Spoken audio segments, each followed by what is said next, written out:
আমরা বারবার মানুষের লজ্জা দিয়েছি, বিষয়টা এরকম না। আসলে এটা সরকারি কাজ মানেই ধীরগতির, শুধু এটার উপর ডিপেন্ড করা যাবে না, ঠিক আছে? এবং কিছু কিছু বরাদ্দ, সব বরাদ্দ এখানে ঈদগাহ লাগানো যায় না, নিষেধ আছে।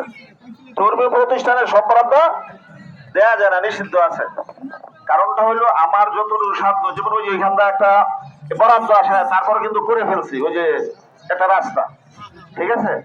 তো আমার চেষ্টা কিন্তু আছে, কিন্তু এইখানে বললাম না, বছরে 2 বার আমাদের টুকটাক কাজ আছে, বছরে 2 বার। তো এইটা দিয়ে কি হবে? এর মধ্যে যে 2.5 লক্ষ টাকা হয়েছে, মেম্বার সাহেব আছে, এই যে সবার করে সে আইসা কাজ শুরু করে, দেখবেন এই 2.5 লক্ষ টাকা দিয়ে শুধু ঈদ বেচাইলে কিন্তু কাজ করা হয়ে যাবে। সে মাত্র করবে 10-12 ফিট। তো ঈদটার আশায় থাকলে কাজ হবে? এই কথাটাই আসলে আমরা এইভাবেই বলা উচিত যে আসলে এটার দিকে তাকায় থাকলে হবে না। আমাদের চেষ্টা প্রচেষ্টা ছিল আমাদের নিজস্ব কিছু ফান্ড তৈরি করে এটা দ্রুত করা সব দরকার। হ্যাঁ, অবশ্যই অবশ্যই।